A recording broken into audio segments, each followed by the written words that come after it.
Good afternoon and welcome. The quarterfinals are upon us for the Rivals Ascension League. Our first match of our evening, F5 Esports versus Hakikimori. I'm one of your broadcasters for these four incredible games, joined now by Zeus as well. How are we feeling about these quarterfinal matches? Honestly, I'm pumped. These teams have been fighting it out for the last 3 or 4 weeks, and it is all coming up now. We are in the last leg of the tournament, it feels like. Honestly, I'm incredibly excited to see what these brilliant teams have to offer today. I just looking at the roster, honestly, it looks stacked.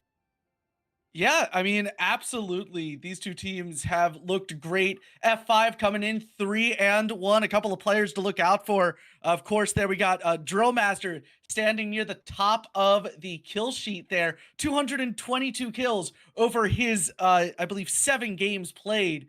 Not far behind, we got Professor Bin as well, sitting at 195 kills combined in those first 2 weeks of preliminary matchups. So both of them look really good. On the opposite side of things, Hakikimori sitting 1-3.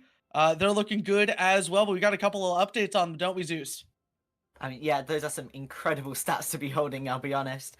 And it's just going to be a brilliant match from all these teams.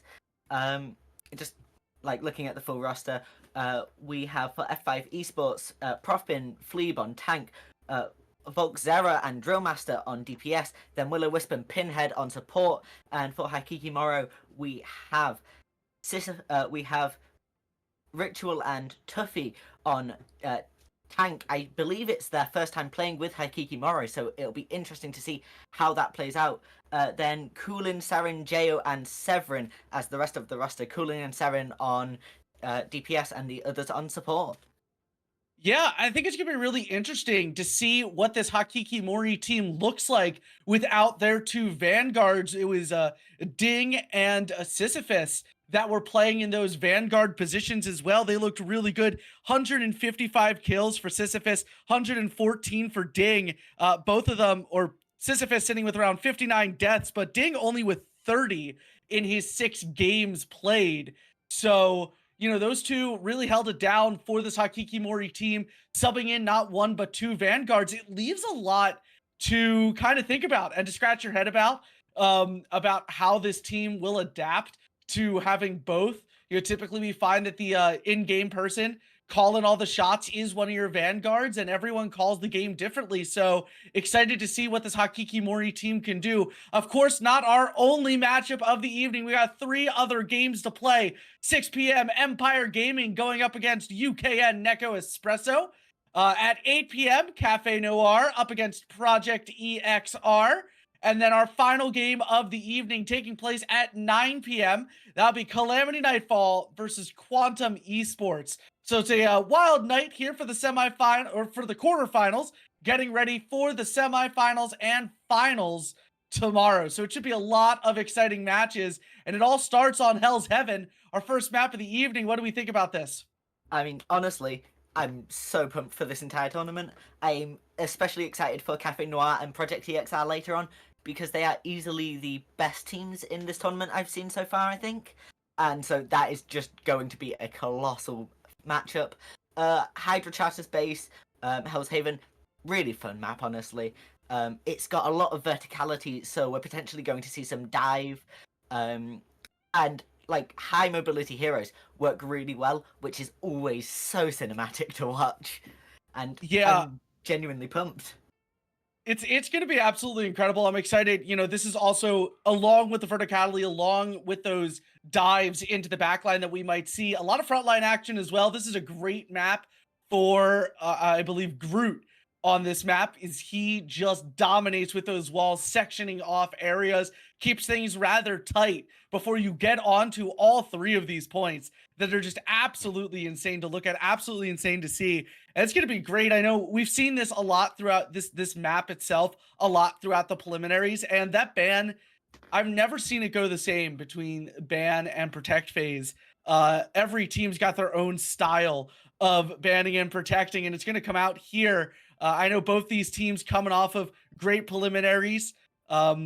But I'm excited for a great night. Like you said, Cafe Noir, Project DXR both looked really good. Calamity Nightfall's been one of those guys. They're 3-1 right now. Empire as well, sitting 3-1, and things look good as we make our way over to the first map of the evening, a domination map. Yeah, we're coming into it. I believe this is Hydra Charters base first. This map is really interesting to me with how you fight it, because the teams have basically 3 options to push. They have the point, they just push through there, nice, clean, simple, but you are quite exposed, although it is the quickest route. You have that side route where you break down that wall and manage to go through to that more open area that gives you a height advantage onto point, but you need that mobility to get into it, and it's a really awkward fight that if you lose, the other team's able to rotate really easily to just hold point and claim it, and then you've got that back channel to go up and over, which is like, it takes quite a while, but it can get your entire team on that high ground, and whenever I've seen teams do it, they just wipe the floor with the enemies. We are going to be seeing a Groot and a Johnny Storm ban instantly, clearly not wanting to play into walls. Yeah, and looking at these bans, it takes away a lot of what you were just saying in those team fights that we could see. A lot of that verticality is taken out when you take out a character like Johnny Storm, but it's put back in when you have that hella pick. That, of course, coming from F5 Esports is there to protect as they go ahead and ban the Luna Snow. So you've already seen some key players taken out. Hulk as well, when we talk about that dive composition, that is incredibly powerful on this map. He's taken out. Loki is put in, so we've seen 1 support and 1 duelist. As we see now Captain America put in, he's exploded in the higher levels of Marvel Rivals in the last couple of weeks as just a key piece to any dive composition that you might see. You pair him with the Thing, you pair him with a character like Emma Frost that we just saw banned as well, and you can really two-tone your attack and take eyes and split them up on their team. Psylocke will be the final ban from Hakikimori, and I like those bans out of Hakikimori, taking out 2 characters that can really get behind your team, got great movement, and to be able to take those off the board means that when you get into those team fights, like you said, it's going to be harder to split attention away from that point. Rock Raccoon will be our final ban. Interestingly, with this cap choice, I'm Cooling's choosing it now, I think. Oh, no, not actually, but I'm expecting a Winter Soldier pick, because his recent buffs on that that orb ability are so good. It just gives you a lot more versatility within your kit, and that team up with Captain America, being able to give basically your entire team 50 overhealth is so useful to just coming in clutch in the last seconds of the team fight and just extending your team survivability a bit more. We are going to see F5 going for an Adam, Mantis, and Star-Lord comp here, clearly going for that res team up, which is honestly so powerful, especially with Adam's recent buff to his headshots, where he will be able to heal more the more headshots he gets. Yeah, I mean, I'm liking both these teams here, and a strategy that I didn't know about, so I don't know if you at home watching will know about this. Jeff the Land Shark won't be used by either one of these teams throughout the match, but he will be used right at the beginning here as his healing bubbles grant speed boosts, which is something that I didn't know, but both teams using this tactic to move their teams forward. We'll see exactly what Pinhead and I believe that was Jo will go over to, and both of them will move on to the Invisible Woman. So we see very different vanguards from both teams here as we now move into our first team fight. It's all going to be about the off angles for F5 if they want to take down Hakikimori here in game 1. And already Volk makes his way in, doing heavy damage, but he'll be able to move out there. Fleeb trying to make his way in as well, trying to get that dive comp started up. Not able to do so far. We'll see some light fighting on point between Fleeb and a few others as we see Drillmaster holding it back on that back line.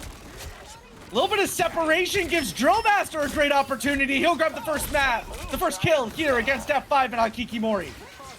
I mean, yeah, honestly, the strategy with Star-Lord to just fly in, pop that spin ability, and just deal a load of damage is so reliable, and there's almost no risk to it at the point you have a self-res, that you can just commit to doing it and farm your ult so fast. And the Mantis ult in response to the Kraken impact, they managed to kill the Kraken impact down now from Seren. Yeah, and I'm liking those moves from F5, able to shut down a couple of early ultimates. Hakikimori only like halfway pulling back after that fight, getting them a little bit more of a re-engage there, but of course not going their way. They'll lose a few, but they still got Severin's ultimate ready to be used there. So we'll see exactly how they'll use that, as JO's as well will come into conflict. We got 2 ultimates available for F5 as well, or 3 ultimates now. As I say that, a 4th one will shoot out. Clobbering time, the first one used, as just like that, calling out their targets, Hakikimori brings themselves on to point, trying to bring this fight into their hands, as we see that ultimate from JO come and go. Both teams arguing on point, but it looks as though Hakikimori gonna take it here, as we'll see Volk use his ultimate to re-engage in this fight. And as we see both Loki ults, both Star-Lord ults come out, Hakikimori just continuing with those picks, and they'll finally be able to take down that point. Yeah, both Star-Lord ults there, using it to just a nice space, not getting too greedy, not risking too much, because they know if they peek at the wrong moment, they can just get grabbed or CC'd or killed instantly, and it is not fun if you're on the receiving end of that. We are going to see that F5 Esports using that Mantis ult to push in there, engage. Yeah, and it's really gonna help them out there. Triple kill for Volk will be able to swing things back to F5's way. It's a quad kill for him. Willow cleaning up the rest of that Hakikimori roster. 50% now for the F5 Esports team. Hakikimori only able to get 28%, but I still think they got a lot in the tank, but they've got to charge their ults first. Professor Bin has got his ultimate ready. That's going to be a great counter to any type of strategist ult that will come out from Hakikimori, but he'll be taken out first, as the rest of this F5 Esports team just forced to kite out, as a lot of them at lower health forced to use Fleeb's ult to re-engage here, now towards 80%. How are they going to use this in the ult fight now? I mean, Rit there swapping to Venom was so genius, because he's just able to pressure the backline so much, and without an Emma on F5's side, it's difficult to CC him or stun him away from his team. I mean, a triple support comp, Venom's always going to be great into that. Despite the CC from Mantis with that sleep, if you just time and don't play it time your cooldowns and don't play it too risky on Venom, you can bait it out and avoid it. Yeah, and in overtime here, Hakikimori not worried about saving their ultimates. They use, I believe they just used 3 of them in order to retake point, now at 33%. Only 1 ultimate available on either side of the field, and it's the one that you don't see used a whole lot. It's that Adam Warlock ult. Well, I'm wondering how Hakikimori is going to attempt to redo their defensive end now, and it all starts with Severin taking down Will-O-Wisp on the back line. That incredible dive comp, utilizing that Venom quite well to take an initial pick. They'll look for more, and they're going to be able to find it, but Siren will fall to Pinhead. Volk, he was unable to use his ultimate in the last team fight. He'll fall yet again. And just like that, Hakikimori has just brought things forward, as F5 forced to use both revives here to keep themselves in the fight, but it won't be enough. Probin, both taken out, as we will see some incredible use of Severin and Coolin there in order to grab some excellent damage, a couple of extra kills. And just like that, it's 99% to 80%. Hakikimori's got 1 or 2 team fights in the tank before they can call this map theirs. Yeah, I mean, I think it's only going to be 1 fight, and it's gonna have to be a great push from F5 here, with that Venom landing in their backline instantly. It's going to use so many cooldowns. And that and it looks like the Mantis ult. And it looks like no ultimate will be spared here. Tuffy on ult, 74% of the way to his. He's going to try to charge that up quickly. Whoever wins this fight will win, but it starts off with Venom. That swap that we've been talking about, taking out Drillmaster. He's forced to use it. Coolin with his ultimate will grab 2 off the board. And just like that, Hakikimori looking to take game one. Overtime is here. Can F5 remain on point for long enough to wear out this Hakikimori defense? Doesn't look like they're going to be able to, as Siren Coolin able to put that final nail in map one, giving them the lead here. With that 99%, I didn't know how Hakikimori was going to be able to bring this one back, but I'm happy to say that I'm surprised we got a big fight on our hands right now between these two teams. I mean, yeah, honestly, this is one of the most interesting matches I've seen of this game, because the comps are quite different. We're seeing, I believe, we're seeing a triple support comp from F5 here, and like, I'm not sure it's working because you just don't have quite enough firepower from those DPS, whereas Hakikimori, with that Emma and that Venom, something I've not quite seen before, but it works really well. Emma's able to control so much space because she's such a versatile tank who's good in almost every situation, and Venom's able to deal so much burst damage to that backline that it just puts your team in harm's way so much. Yeah, and it was exactly what we were talking about before with being able to split attention. We thought it was going to be done with the Captain America, but I think the presence of mind from Ritual on Hakikimori to say, this didn't work.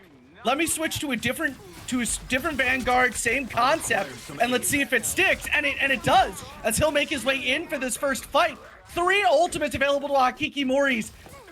And if they lose the team fight, they've still got Adams in the background, but Siren already with a pick as he's forcing Drillmaster into one, reviving himself, but I think it's a little too late, as 3 other members of F5 have fallen. Hakikimori with an intense domination of sight, and it's a quad for Ritual, who's come into this team. We talked about it before, how having Ritual in here, having Tuffy in here might be difficult to swap Vanguards, but it looks like a seamless transition to bring the 2 of them in.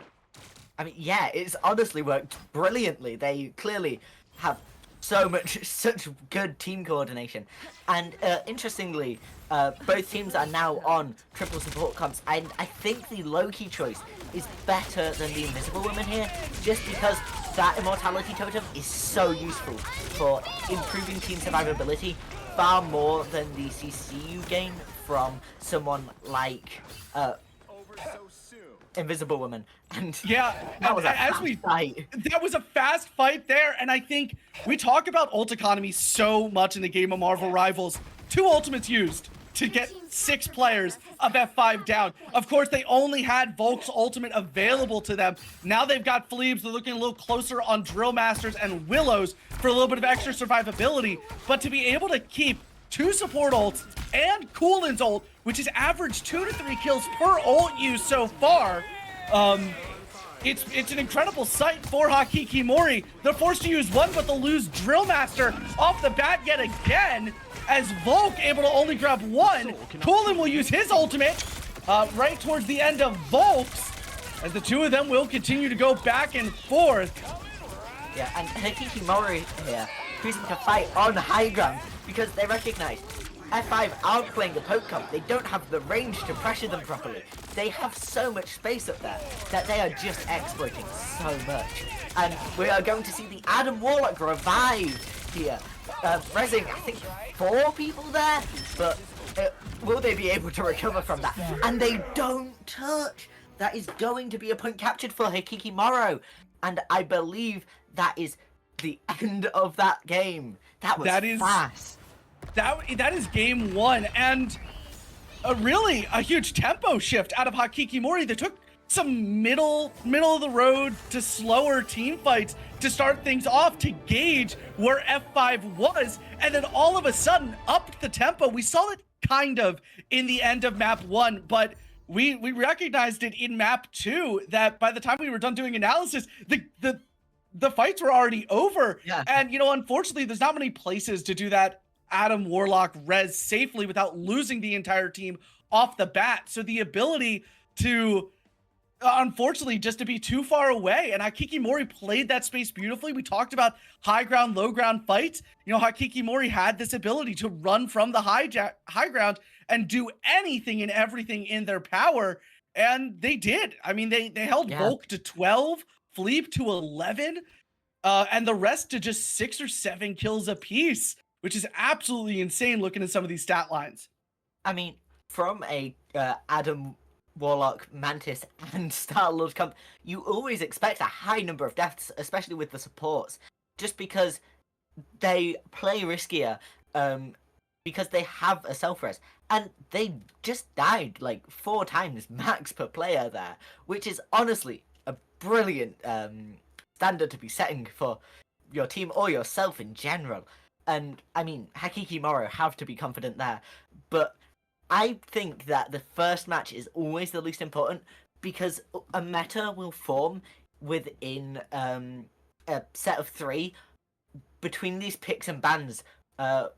Between these teams, they're going to start counter banning. They're going to start strategizing on how to counter that previous comp, and then how to counter the counter to that previous comp, and it always just gets so confusing and so interesting to watch.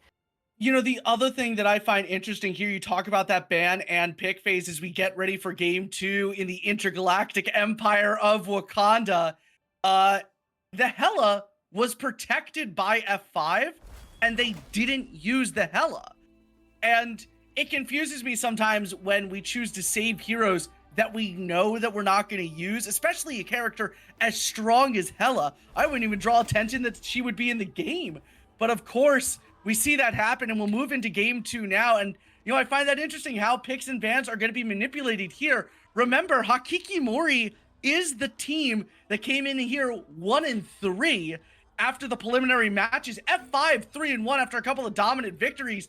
And again, we see Hakikimori, they'll come out of the gate with that Johnny Storm ban. So who on F5 has been running Johnny Storm that pick will go unchanged? And will we see an unchanged first ban from F5?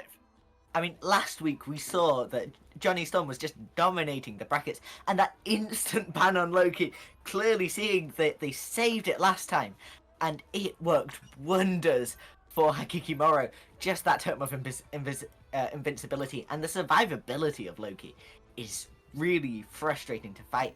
Interesting save on Hela again. We'll likely see her being played with F5, with Hakikimori now saving Luna Snow. That was target banned by F5 last game. So clearly trying to figure out which one they need to stop being in the game. Yeah, and we're seeing very similar saves and picks from Hakikimori. Their first save is different. I can't remember who they saved in game 1, but I know it wasn't Luna Snow. Oh wait, no. Oh, did they? They saved Loki because F5 They saved banned Loki. Well, so that's clearly their main 2 supports. Yeah. So I'm seeing the Groot ban as well. Groot has just been such a dominant force. I hate to make the joke, but he's been standing tall like a tree should, and just someone that all Vanguards know how to play really well. We see that Venom saved from F5, and that's a surprising thing for me to see because Hakikimori ran it down with the dive comp running that Venom just a couple of minutes ago. Like, it should be super fresh in their minds that running a comp like Venom Emma, like Hakikimori just kind of was gifted from F5. It's a difficult situation to go into, especially if you don't have characters like Johnny Storm, like Psylocke to get that poke damage and to draw attention away from those that matter most on F5. And when it's best 2 out of 3, this is win or go home. I mean, the only reason I can think you would reasonably save Venom from the perspective of F5 is to run it in a Spider-Man comp. And I feel like with a potential Hela in play, that's just too risky. Although we are going to see both teams running Venom here, with F5 Profbin running Magneto and Tuffy on Emma Frost. Now it's an interesting choice that I think Tuffy or Emma Frost just works slightly better than Magneto in these comps. She has a shield like Magneto, but she's able to deal a lot more burst damage in close range, and these are quite dive and brawl heavy comps, so poke's not as necessary aside from something like a Hela here. Yeah, I mean, I'm definitely liking Hakikimori's comp a little bit more. Siren choosing between quite a few characters, but it might go with the Storm, which is a very interesting pick, but one that I like for a map like this, for for Wakanda. It's definitely one that I've seen work on this map before, but like you were just saying, that Ritual and Tuffy playing that Emma Frost Venom, we've already seen the coordination between the two of them to be able to make it work, and Ritual off the bat is going to go Steven Strange, so let's see what he can do. Likely looking for a initial portal and then going to swap back, I expect. I assume as much as well. You could potentially, with Venom, you can go so fast, potentially just going in, swapping to Venom, and catching up with the team there. And also the Storm is, or the Storm choice is interesting, especially into someone like Hela, because you've just got to stay really low to the ground, otherwise you're going to get shot out of the sky. Yeah, immediately off the bat, we see that dive comp still working for Hakikimori. Already Jo able to grab one.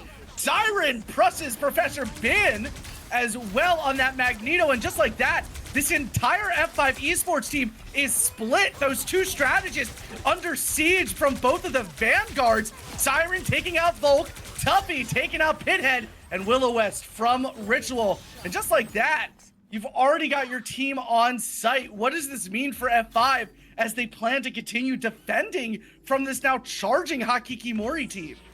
I mean, they're responding with a strange portal, which is honestly genius. Whilst Master gets frozen through the portal instantly, just stopping that burst damage. Yeah, and immediately we see that they're able to take down, I believe, Professor Bin. Coolin will fall as well, so will Jo. So you're down a duelist, you're down a strategist, but you're kind of still up in this team fight as we continue with the back and forth. It forces out Severin's ult. Tuffy able to grab Volk. Pinhead will fall. Not far after that with Siren punching that in. And Ritual will take out Fleeb. And Hakikimori has 4 minutes and 50 seconds to work with here. It's an absolutely absurd amount of time. So I'm wondering... That is just so long to have to just push the rest of this map here. I mean, really interesting response to Strange Portal so early on from both teams here. It makes sense, but I feel like Strange is such an underpowered character currently that it rarely ever works. Clearly worked for Hakikimori in that first match, but only because they swapped to Venom almost instantly.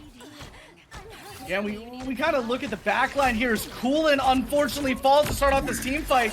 But with the Venom ultimate coming out from Ritual, it's forcing everything to go a little bit crazy here.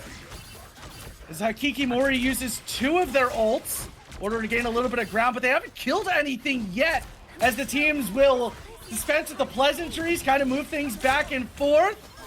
Looking for Fleeb a little bit. He's down. He will be taken out by Tuffy. That invisible one ult coming out just a little far down. Siren using his ult. What can he do on the back line? It's Coolin able to grab one. Jo with such a good ult there, just managing to stall out the fight for so long, giving Hakikimori that just time advantage and being able to whittle down F5. And then that kill on the Iron Fist whilst he was meditating. Honestly, brilliant. Yeah, and Siren with a 4K on the board. 3 with the ult, 1 immediately after that. Incredible work on the backline here. It works beautifully with that backline of Emma Frost, but also the front line of Venom, where Siren can play wherever he wants. We see 3 ultimates used here, as we see Professor Ben with a 2K with his ultimate, trying to swing things back in his... swing things back into his side of the way as Drill Master grabs another 2, and just like that, F5 able to stall out just around a meter away from that second checkpoint. Great stuff there. Professor Bin, incredible stuff from him. He lights things up to start things off, grabs 2 kills off the board, allows Drill Master to get airborne. Eyes are off of him, and he's just able to wreak havoc. But without any of your ultimates available, what can either team do here to kind of swing things back into either side of the playing field? I mean, yeah, F5 able to finally win a fight there. but it used so many of their resources. 4 ults. Admittedly, I believe it was into 3 ults, which is pretty fairly balanced for ult economy wise. But it does mean Rai has his ult here, and he might be able to get a burst damage combo off on the backline, but not with that Lunar Snow ult in play from Jo. Yeah, and Jo has worked these ultimates in incredibly well, knowing exactly when to shift things, but it won't be enough for Ritual, who falls. Jo will fall next. They grab a little bit of territory, but so severely not enough. Volk able to take out Severin as Hakikimori forced to kite out. They've taken all this time that Hakikimori has built up, and they've kind of thrown it away. It's now 1 minute and 30 seconds to push that cart. They're about a quarter of the way from getting that second checkpoint in 1.5 minutes of extra time. I'm wondering now, as things fall more into F5's hands, have they finally been able to dig their heels in? The Professor Bin up front trying to keep those heels dug in as Ritual takes out Drill Master. But just like that, Jo and Severin will fall as well. So an early lead has been completely taken away from F5. And that was an incredible play by Volk there, and Fleeb just diving at the same time, with Fleeb knocking them all up, and then F5 Volk dealing so much damage. And honestly, an Iron Fist here, with the Lunar Snow extra healing and damage reduction, is so difficult to kill or deal reasonable damage to. And Wright's been sitting on his ult for a long time here, not really being able to find a time to use it properly, and he uses it here, but does not find any value with it aside from overhealth. Yeah, and, you know, we'll see exactly how they go from here. 3 ultimates to 4 ultimates. Drill Master will use his, and he's able to take out Jo off the rip. Don't know how much he's able to do beyond that. Siren and Tuffy will use their ultimates in synchronization, and Siren will grab 2, as Fleeb will grab 2 as his own. Severin keeping things in Hakikimori's hands, and as overtime comes in, Tuffy with the 2K, again showing how these Vanguards have brought themselves into Hakikimori's lineup and just like puzzle pieces that fit right in where the 2 opposing Vanguards have kind of fallen. We'll see Drill Master use another ultimate there, or another portal there, as he makes his way back into the fight. Both teams will go at it, but another 1.5 minutes on the clock for Hakikimori as things continue. And Pinhead really whiffed it with that ult, in my opinion. They had time to touch. They were going to try stall with that ult, and they could have held the match there. But they just didn't quite time it right and touched too late. We are going to see a Fleeb ult again there.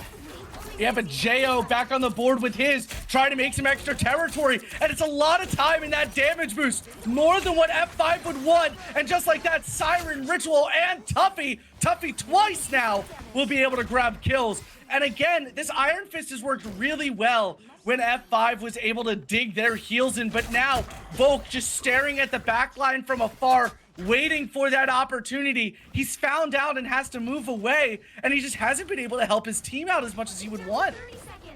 No, and I mean, Cooling swapping there to Winter Soldier is really smart in my opinion, because he's able to slow so much and able to deal with a flanker as strong as Iron Fist really well, but he does get killed at the start of that fight there. The Storm ult going in, able to get 2 kills, I believe. Yeah, and I mean, I liked the ult from Siren there, but with less than 10 seconds, you gotta survive on card, and they're not able to as of this moment. Can anyone make a touch? I believe Ritual is there. Severin has fallen, as Ritual just dancing on point as much as humanly possible, waiting for the rest of his team to make it back. Coolin able to take out Volk, both Ritual down. Hakikimori able to touch that point again with that Winter Soldier, but now, will they fall in overtime? As with a couple of kills off the board, they will. 94.25 meters into that second point is where F5 need to push it to.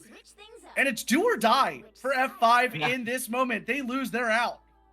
I mean, yeah, and that's a tough reality to be facing from the perspective of F5 here. Going for the same comps from both teams, I believe. We might see a... Oh, yeah, Coolin is staying on Winter... Oh, Coolin unsure whether to go Hela or Winter Soldier here. Personally, I think Winter Soldier's just better for dealing with that backline. But, I mean, only time can tell what the real outcome here is. And the meta of this game is so different to last. Oh, of course, the Adam Warlock ban changes the game so much from being an Adam Warlock with that res build into a just fairly standard supports with the Lunar Snow and the Invisible Woman on both teams being able to output consistent healing, and F5 Pro Spin going for the I was about to say. And I think the really interesting thing here, this would be an incredible upset if Hakikimori is able to get the win here. They are 1-3 after the preliminary. F5 leading the bracket A Invitational as they are 3-1. To lose to the third place or the fourth placed bracket B team of Hakikimori here, after everything they've been through, after all the victories, it would be our first major upset of the tournament. And that is an insane thing to think about, as we see F5 take a little bit of a different approach, a little bit further back on their strange portal, as we will see Philippe move back over to Venom, trying to take a frontline approach. We'll see Hakikimori again, a little bit uncharacteristic as these two teams go at each other, and F5, Drillmaster and Volk on the board first. Yeah, and I mean, Fleeb here, he's a really good Venom player, but I don't think he's quite got his eye in on this map, because he keeps accidentally wall riding, and it's got to be so annoying. You might need to change your settings a little bit for that, because it automatically does it at times. But incredible spike from F5 here. We saw the mirroring Hakikimori strats there with the Strangel into a Venom, and it works so well at just allowing for a pincer between the two teams there. And I mean, it's won them the first fight. Yeah, and I mean, bold positioning from Hakikimori. I think they were expecting a little bit of a different look from F5, and F5 taking full advantage, grabbing some key essential kills off the clock. We talked about how essential it was to have just 4 minutes and 45 seconds for Hakikimori. Now there's 5 minutes and 30 seconds for F5, as Kulin able to get a pick. Hakikimori looking to dig their heels in now, as Kulin grabs 2 before he falls. And I mean, Fleeb for so long there was just above Hakikimori's team, just trying to basically not even dive, but just have the presence there and the threat of a dive almost being as powerful, because it means Hakikimori can't push forward as much as they'd like to. But I mean, Fleeb got CC'd and he didn't have his swing because Rai used his run as the thing, able to block off CC abilities, and it's just so punishing to be in that situation now. We saw this in game 1, we're seeing it now in game 2. Ritual's ability to understand the situation and to go, you know what, this Venom isn't working, I know it worked last time, let me go over to the thing. And it's working out so far, as we see a little bit of a swap there. Severin for Volk, as we see an Invisible Woman ult come out from Willow. Both teams looking for it, as Siren with another ult. How well will this one work out? And immediately forces out that Luna's Snow ult. So good utility on both sides being used. Kulin able to take out Philippe though, as Hakikimori digging in their heels yet again. Kulin attempting to use his ultimate as Siren takes down Professor Ben. And honestly, a brilliant ult from Pinhead there, able to just give the team that more survivability, but it's not going to be enough as Drillmaster falls. And honestly, I think Fleeb needs to swap here, because they keep trying to dive that backline, and it's just not working. Hakikimori are just so aware of it now, and they've got that Lunar Snow, they've got that Bucky Bounce, they've got that Emma and that thing, all able to CC him and block him from being able to swing away when he needs to. And it's so punishing the amount of DPS they're able to pile onto him. And Hakikimori have really recognized their win condition here is killing that dive tank and then just pushing forward, as we see the Emma Frost ult and the Magneto ult.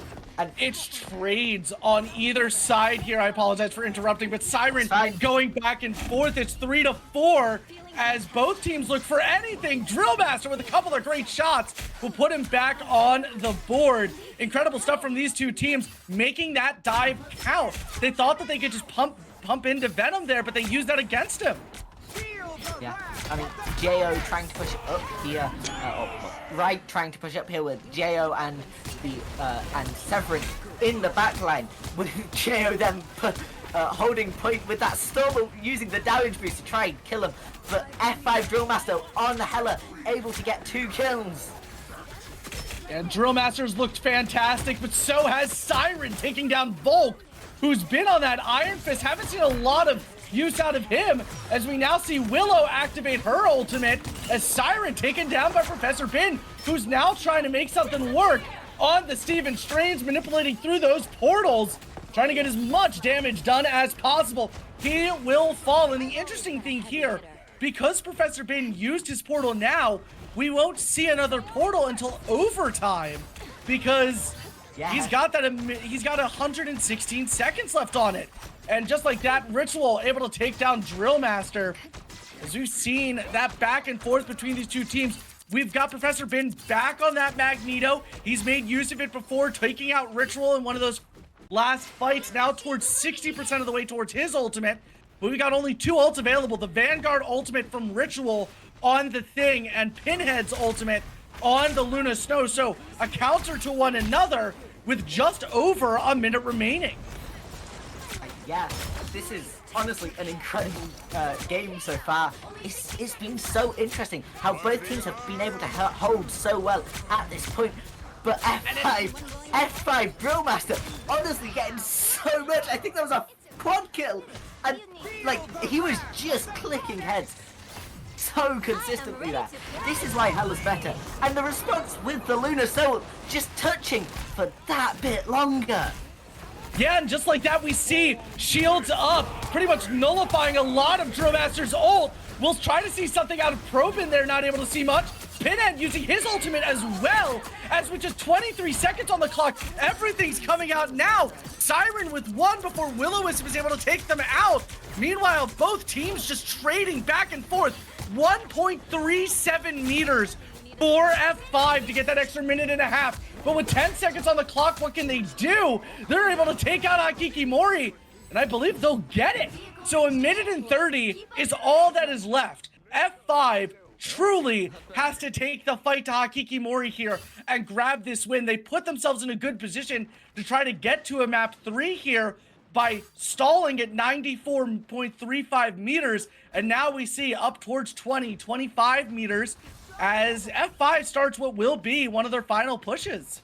Yeah, Volk had an incredible performance that fight there, able to just get into that support backline and kill both. It basically wins you the fight because it removes all team survivability from Hakikimori there, and both Venom and Volk ulting there, able to not find any value as Emma Frost responds with that grab kick combo.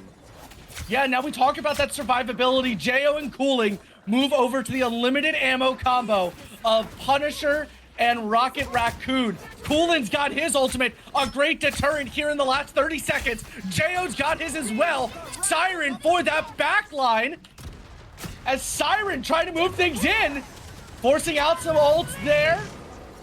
Everything is being played right now. Volk trying to make his mark like he did just a couple of fights ago. We'll see the same thing there from Fleeb. Not a lot from those 2 first ults. Drillmaster trying to make use of his. Tuffy takes out Volk, but Probin with a 2K, as only Siren's gonna make his way back into this fight. Tuffy will fall as well as this back and forth continues.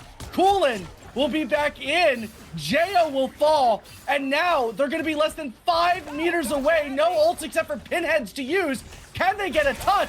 They will, but Severin and Coolin will both fall here. Siren next, and we're getting to game 3 as F5 takes a 3-2 win over Hakikimori. An incredible turnaround from F5 there between the first and the second game. I mean, honestly, these matches of 3, the games get more important as you go on, with just how much impact they have and how those bins and packs and how that meta within a match forms.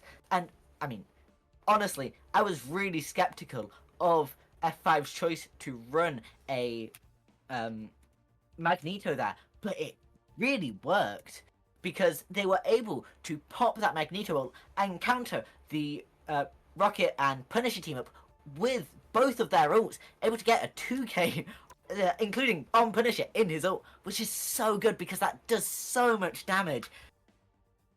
And talking about limiting damage here, Fleeb 48 and 15. Incredible stuff out of him. Volk sitting 22, 14, and 0. I mean, no one on this F5 team is below 11 kills. And the same can be said for Hakikimori. I mean, the lowest amount of kills on Hakikimori is Jo with 19, but they're still not able to hold off F5. And I think what kind of happened here was that despite the fact that Hakikimori was winning a lot more team fights, they weren't winning the essential ones. As F5 able to just push through when it matters most. And we're already moving on to Tokyo 2099. What do you think is going to be the play here from Hakikimori to try to take another game from F5, be our first major upset in our first game? I mean, I think there's a reasonable chance F5 tries to continue with a storm comp here because on this map there's so much foliage that it can cover your angles a lot, and it makes you really hard to see from the perspective of someone like a Hela, whilst you can still be firing into the enemy team. However, that Punisher Rocket combo we saw from Hakikimori is the way to counter that, because Punisher has basically got walls and can just see them wherever they are, and that's going to allow them to melt them from such a far distance. But we're about to get into the picks and bans here. I wouldn't be surprised to see that Storm now banned from Hakikimori, but I think they're trying to keep it close. We'll see that Johnny Storm ban immediately come out. I didn't even have to see it on the screen to know that it was going to be there. Now, the real question is, what does F5 do in response? We've seen a couple of different responses from them, but that Loki's going to be banned. Again, that triple strategist comp didn't work for them in game one, so taking out that Loki pretty much on its own will take away a triple support idea. Yeah, and I mean, the Loki ban is a really interesting choice. They clearly want to fight into a Lunar Stone more than they do a Loki. I don't think F5 have anyone who plays Loki as much as Hakikimori does. And, I mean, it showed the first game. Oh, F5 failing to choose a ban or a save there.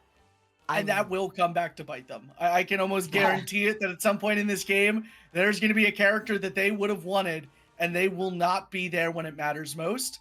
And we've seen this before. I think it was just a lack of seeing where the time was at, not able to get anything in. Again, that Hulk will be banned. The Groot will be banned as well.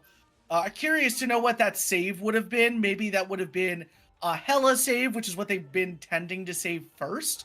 As they've seen that work, especially with Drill Master, who's just been nailing his shots, especially cross-map stuff, has been incredible there. We'll see what this final save will be from F5 Esports here in these quarterfinals. They're going to choose to protect the Psylocke here, and that's just giving Volk exactly what he wants. He's been on that Iron Fist all night long, and he's wanted to get off of it. Now he'll have his opportunity. I mean, that's a really interesting choice there. We've seen Hakikimori ban Psylocke at the end last game, and I mean, Hakikimori tends to save Emma Frost here, and that team up between the two is just so strong, especially with a Magneto as well. It gives those two characters double the damage output and so much more survivability. We've seen Emma Frost players, I believe from one of these teams, able to just get in, get a kill, and almost always get out. They only had a couple of deaths that game, but the Captain America ban here, clearly wanting to stop dive as a whole from Hakikimori here with the ban on the Hulk and Captain America, 2 dive tanks. Yeah, and that's going to take away a lot of Fleeb's availability. We've seen him on Captain America. Now that Rocket Raccoon ban, I'm not fully surprised about that one. I think F5 trying to take away that late game survivability from Hakikimori if it goes down to it yet again.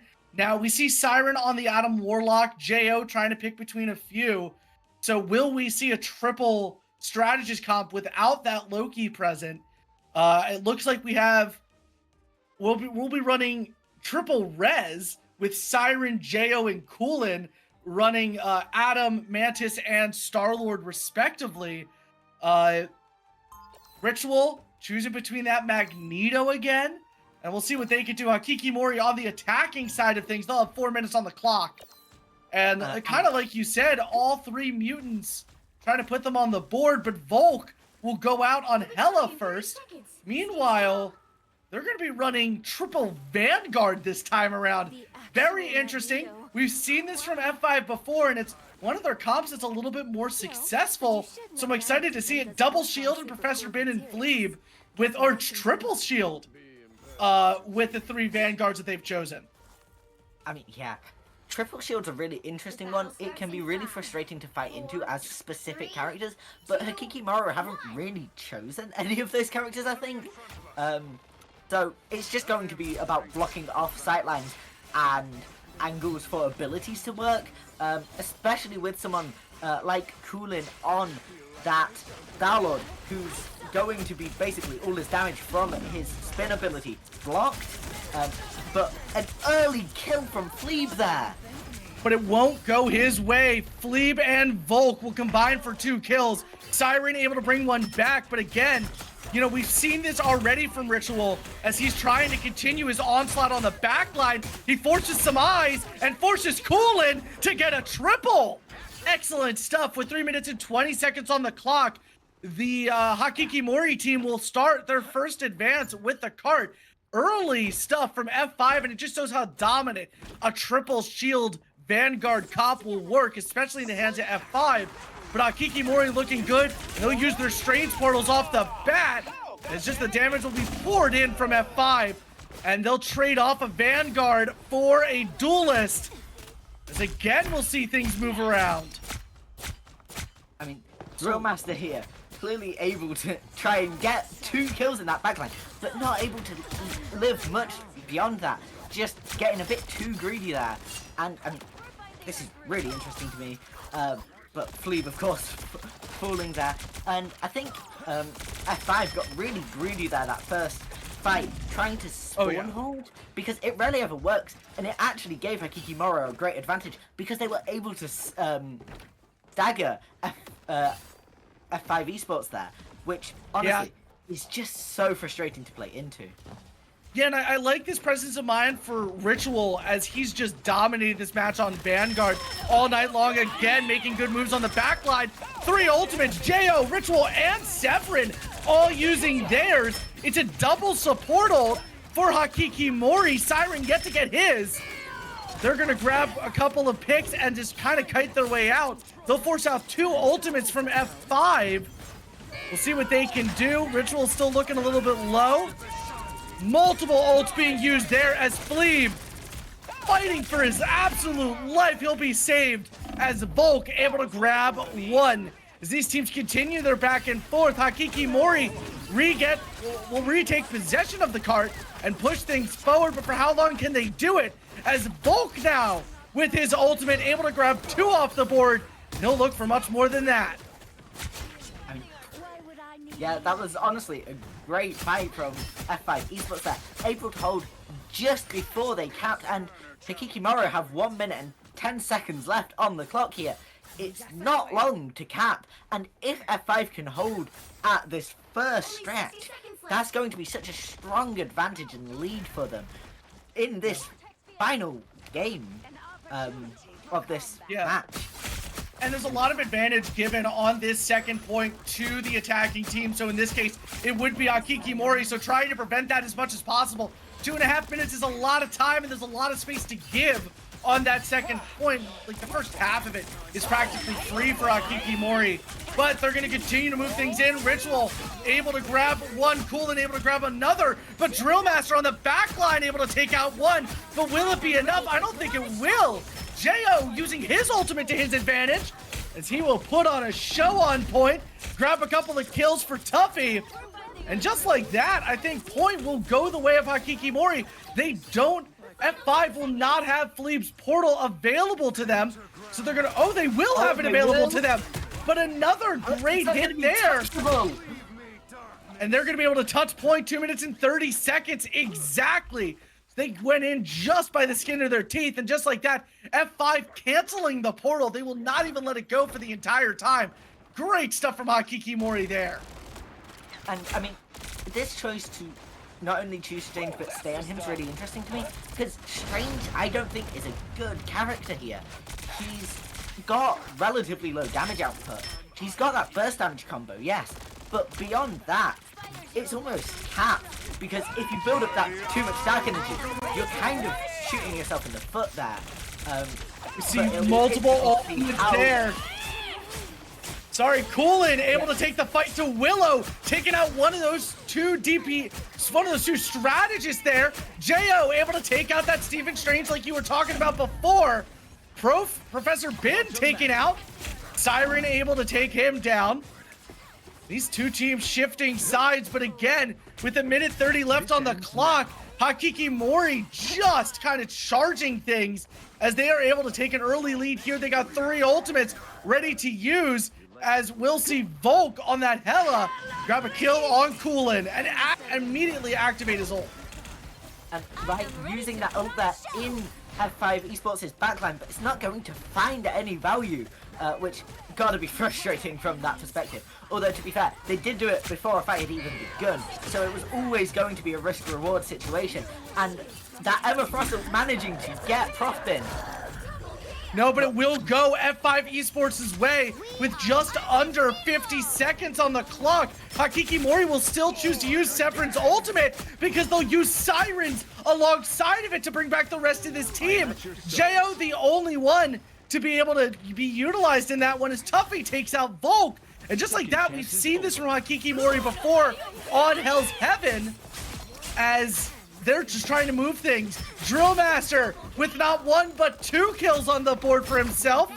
3 kills for him in the backline as he wreaks havoc. They're gonna wish that Adam Warlock ultimate was available to them as Fleeb takes out Coolin.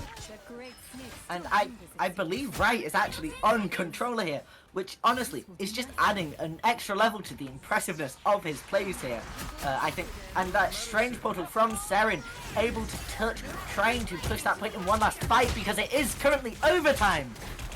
Yeah, and I know Hakikimori, learning from the sins of their past, they do not want it to end here. They want to bring it to that 3rd point, but not off to a great start as Coolin forced to respawn here.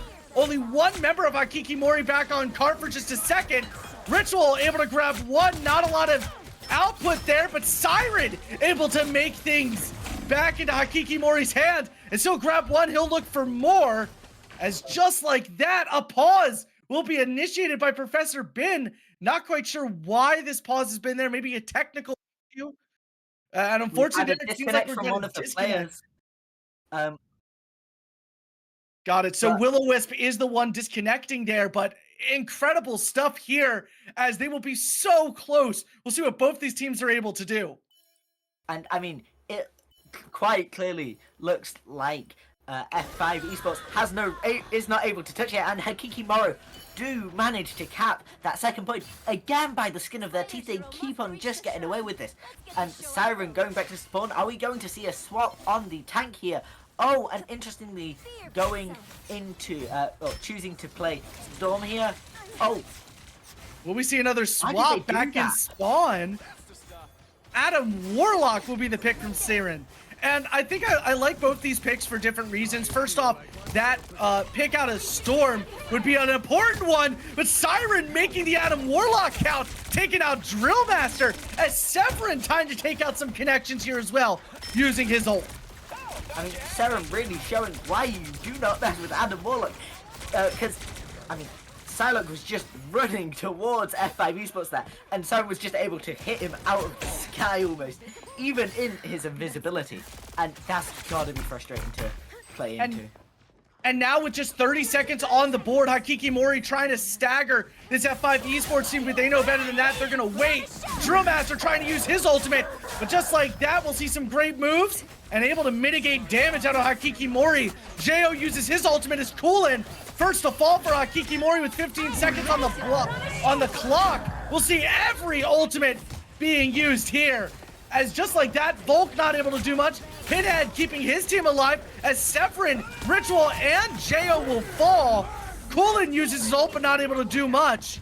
And just like that, it feels as though we're going to be stalled out just a couple of meters from that third checkpoint. Incredible stuff, and all to play for here in game 3. We will not have overtime in this game. It's win or go home for both of these teams. They have to make this count. They absolutely do. And I mean, that was a really interesting choice there from Coolin. I think he really messed up there, I'll be being honest, because he flew in, popped that eel to try, that E spin to try and get all that damage on their team farmer pistol, which he did, but then he didn't use it for another 10-15 seconds, and as soon as he did, he got comboed out of the sky by Profbin, which is just going to kill any chance you have of finding value in a team fight, and that really restricts what a team's able to do. But we're going to see Drillmaster running Black Widow here. A really interesting choice. However, it is good with a Mantis because she can damage boost the Black Widow. Suddenly, you have a one-shot headshot on your team that is hit scan and instant. That's so useful. Although, is it going to pay off? Will be an interesting question to find the answer to. Yeah, we got about 10 seconds till we do. Ritual gonna be running the Stephen Strange. A little confused as to why he's doing that, especially on the defensive end. We kind of talked about that before. We'll see what he can do with this character to make an impact. And just like that, the game has begun. Both these teams coming at one another, especially to get out of spawn there. I think Hakikimori trying to play things around that corner as F5 looking for some early hits, especially on that back Widow. But immediately heads will turn. Severin will fall, but truly Tuffy able to grab one as Siren grabs another. We trade off 2 for 2. But again, it's so long to get back for Hakikimori here. As they're pushed a little far forward, Jo surrounded, he'll fall. Coolin as well on that Magneto, and just like that, Hakikimori's first team fight not going well, just like we saw last time. Yeah, and I mean, Drillmaster really trying to find those headshots at the start of the game and just not being able to get them. However, instantly swapping to Psylocke, and with that Venom, that 3-2-1 countdown, and then Venom knocks him up into the air, and you just strike them down as Psylocke. It does so much damage. It is a lethal combination, which when F5 esports that fight, in my opinion. Yeah, and I mean, again, just playing from two sides here, we've saw Hakikimori do it well. Now it's F5's turn as Ritual able to take out Volk, who tried to get on the back end first. Gonna cause Fleeb to kind of move out of position here. Still try. Drillmaster's got his ultimate available to him, though, so he could try to put this fight back into F5's hands, and he will off the bat. Him and Fleeb will combine for 2, and immediately Drillmaster trying for something. Ritual will use his ultimate, try to bring things back into Hakikimori's hand, and with the help of Jo and Coolin, he will be able to take some space. But there's 2 minutes and 17 seconds left on the clock, so it's a lot of time to hold off this F5 team. Yeah, and I mean, these comps are really interesting to me. Hakikimori having that triple support with 3 characters able to self-res is just so good for stalling out fights, and that's what you need on defense. But Coolin with that Star-Lord able to find a kill on Drillmaster. Yeah, and it's incredible stuff utilizing his ultimate there, finally able to run with a little bit more freedom. Meanwhile, Hakikimori still pushing forward. They've got to touch that cart soon. With 2 meters left, they're not going to be able to, so it's 4 minutes and 7 seconds left as Hakikimori just pushed off a point a little bit, not able to do much.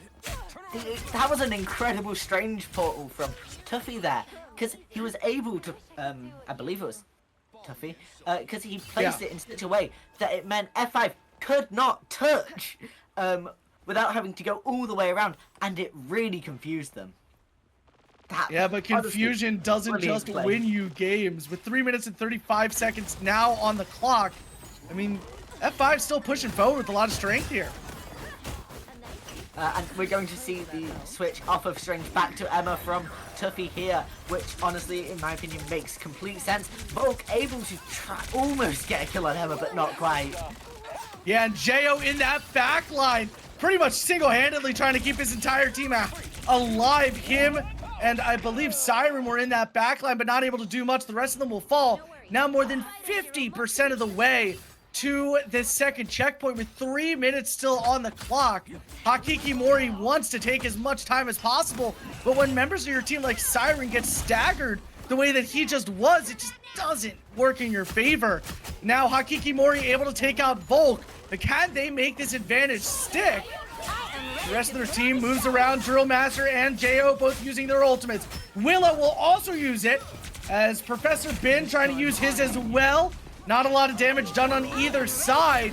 Kulin running free with his yet again, as here after Rip able to grab one. He's got some extra room here as he tries to grab a second with 1.1 meters away from that second checkpoint. Professor Bin a little far forward. Kulin able to make it work. But are they able to cap? And they are not quite. They're just going to try to stall that Venom as much as they can. They are not able to, as Fleeb manages to get away. And honestly, I think stalling an Adam and stalling a Venom are two very different feats to do. They should have just gone for the kill on Fleeb. But interestingly, looking at the ults here, there is that Adam res from Seren on Hakikimori, and that thing ult is clobbering time. But Fleeb having his Venom ult is potentially really useful with two dive supports or dive DPS. And yeah, but they gotta keep their eye on. Yeah, and they're gonna try to keep their eye on point here because Hakikimori is still within that 5-meter radius. 4.73 meters now as Tuffy first to fall. Kulin gonna make that touch, but for how long? As Drill Master with 2, Theron's gonna grab 1, and at 2.43 meters, great stuff, great presence. But just like that, you're not able to bring that health all the way back. And I don't think there's going to be much more of a hold with just over a minute left. Kulin, last to fall from Hakikimori, at 2 minutes and 30 seconds is all that's left in this game, in this match. And as Jo falls, it's going to get a big advantage to F5 with 5 ultimates available. That's a staggering amount for them. I need to get so close that they may as well need to go the full distance here. And that is not an easy feat into such a well-coordinated team. But as we've seen, it is entirely possible. The past 2 games have been so close after that first match that honestly, I'm incredibly excited to see what happens. But Volk getting hit out of the sky from that clobbering time. Yeah, great use of the ultimate there from Tuffy as he makes things count. Jo as well, giving a lot of extra room as they surround that Emma Frost. Not able to escape from Severin on that Mantis as she'll just use her ultimate immediately there. Kulin still got his, but with just over a minute and a half left, this is the amount of time that Hakikimori had going into third point. They're about halfway to that final checkpoint for F5 and a chance to make it through to the semifinals later on tomorrow as Drill Master immediately putting one, Volk as well, and Kulin only able to grab 1 through his ultimate. It's going to stall out a lot of Hakikimori's work here, but only 1 ultimate able to be used. That's going to be Drill Master's. He'll try to stall out this team. I mean, that was an incredible play by Volk there. Able to block Mantis's sleep ability. And the Luna Snow had already used her freeze, so he was just left unchaperoned, and he was an incredibly dangerous fight. It is legitimately a hair between these two teams. Drill Master with the 2K though will try to grant Hakikimori an exit to this game as things look so close. 2.49 meters as Hakikimori falls 0.49 meters away to continue to put people on there, but it won't be enough. F5 Esports will be your first team in the semifinals. An absolutely excellent final 2 games out of them. They'll knock out Hakikimori. Honestly, an incredible match there to watch. I was so sure that Hakikimori were going to win that from that first game, but F5 just managed to turn it around twice, and it was not close. There were only about 24 seconds left on that timer there. I believe there's a reasonable chance we are going to go into a post-match interview here. I am just awaiting confirmation. We certainly are. That will be up in a couple minutes. I'm very excited for that. But looking at the stats here, Vulcan 26 final hits. Yeah, 44 kills for him, 60 for Drill Master, 23 final hits for him, making up so many incredible kills throughout this matchup and really helping F5 get the win. Incredible stuff from them and just an amazing response from F5. You drop game one and, you know, it's hard to bring yourselves back from that, but a couple of great defensive struggles from them, and they're just able to bring things back on offense and grab an incredible win. A great back line as Pinhead and Will-O-Wisp kind of make up those comps. We've been talking a lot about those duelists and those vanguards, but a lot has to be given. 35,000 healing and 36,000 healing for Pinhead and Will-O-Wisp respectively. 45,000 healing from Jo, though, as he tries to keep his entire team alive. And, you know, just an excellent game to get these quarterfinals started. I'm so excited for what comes next as we are getting ready to do our interview. We'll move over to a quick break. When we get back, an interview with F5. I mean, yeah, exactly.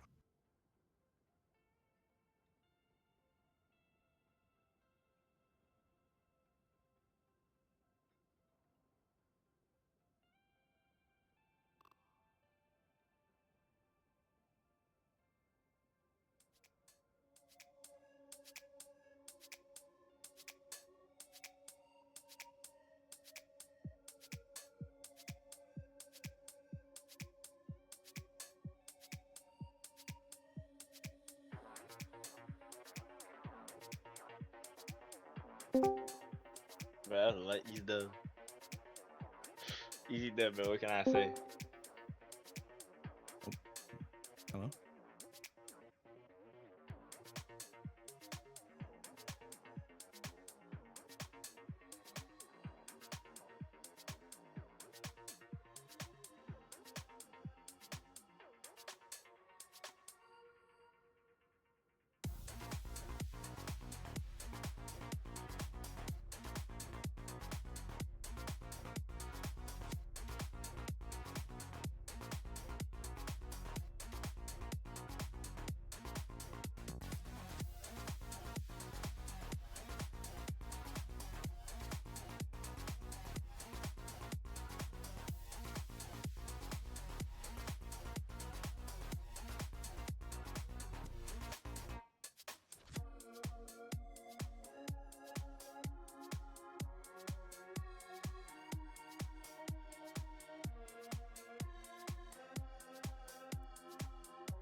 Alrighty, and welcome back. We are joined here by two of F5's finest. We've got Professor Bin, one of the vanguards and a key player in this victory over Hakikimori, and Toxism. I hope I'm pronouncing that correctly. I believe you're one of the coaches for F5. How's it feel to get the win for you guys here and to advance to the semifinals tomorrow? Honestly, Yeah. honestly, like it's euphoric. There's no other way to describe this than euphoric. I mean, going into this match, you know, we had a lot of game plans, a lot of things went out of the window, and despite all mistakes we've made throughout this game, like we just came out on top with sheer determination. And I can't even say, like, it's just euphoric. I think there isn't a better word to describe it. Yeah, I mean, let's start things off. We won't talk about game one. We'll pretend it doesn't exist because you guys didn't really start things off till game two. But between games one and games two, especially in that coaching slot, what did you talk about with the team? And Professor Bin, what did you switch up between games one and games two to continue to fight into game two and eventually get the win in game three? I think So- it was definitely just. I think it was definitely go just ahead. like we wanted to do us instead of like trying to play for them, like give them the advantage. We play for ourselves, and just like we like didn't stray from our path. We just wanted to do what we do best, and clearly it worked. So Yeah. Yeah, from I me mean- as the player, as the coach, sorry, going into the second game, I didn't interrupt the players. Like, I know that they knew that they didn't play well that first match, that they weren't playing to their caliber, right? They weren't playing to their standards. I just let them reset mentally because I knew that they had to lock back in, and they did it, right? That's what we've been doing consistently within this league. Is sometimes we'll drop domination, but then we just pull it back, and I couldn't be more proud of them for that. And what's your strategy going into those picks and bans phases? Like, how are you deciding what to ban, especially between each game? The biggest thing for us is we have, an inherent thing that we don't like to play against, that, we're still working on our flaws, as is every team, right? And we try to reflect our picks and bans based off of our flaws and what we think the enemy is going to struggle with. It's just pretty much that. You could consider the ban phase a little bit selfish from us. Maybe not target banning as much as we should, but we have things that we know we can beat if we get to play against, and we kind of try to force the enemy into that position. That's absolutely incredible. Now, Professor Ben, this one's for you. Both those final two maps on Wakanda and on Tokyo 2099, you're right at the end of that second checkpoint there. When you start to close in on something like that, knowing that you need to push it that far, otherwise you guys are done in this tournament. What goes through your heads in those clutch moments where you've got to be that shield and that wall for your team and not to fall early in those fights? How do you keep yourself out of your own head? Honestly, I don't even know. It's more just like I got the music in my ear, it's flowing, everything's flowing, and it's just like you get the LeBron in you, and you hit the 2K with the LeBron, and we go boom, boom, boom, boom. Simple. Like, it's just all about like really locking in for that last little bit. Like, that's what really matters. All of that leads up to that one little last part, right? Even if there's a bunch of mistakes, it's all just like that last part is what really wins you the map more than like everything that's leading up to it. At least in my opinion. Zeus, any other questions from you? I mean, I don't believe so. But how are you guys looking going forward with the rest of the tournament? How are you thinking your chances are in the semifinals? Honestly, we're gonna take it by year, right? We're gonna go discuss, talk about today, talk about the mistakes we made, patch it up for tomorrow. We just gotta stay locked in. We gotta play our game. If we play our game, I know that this team's gonna go far. I know that they're gonna take matches. I know that they're gonna win. So we just gotta stay out of our own heads, keep our heads locked on the target, which is the finals, and just win. Simple as that. Yeah. Well, Well, it's absolutely. Sorry, Zeus, you go. I wish you guys the best of luck going forward then. Thank you. Thank you. Yeah. Thank you guys so much for joining us. That was F5 Esports there getting the win over Hakikimori in a 2-1. Our first match of the quarterfinals done and dusted. Moving on to the second one, as that one ran a little bit long here. We're moving into Empire Gaming versus UKN Neko Espresso. These two teams have looked good throughout their preliminary matches. Neko Espresso 2-2 throughout their preliminary matches. Empire Gaming sitting 3-1. So a lot to look forward to as we get this game, as we get excited for this game. I know there's a lot of excitement around these two teams as well. I do believe we are going to have a short break just beforehand, but it is well worth you guys sticking around because this is going to be a big fight. These are the best two teams in the tournament, in my personal opinion. So we shall see you in a couple of minutes.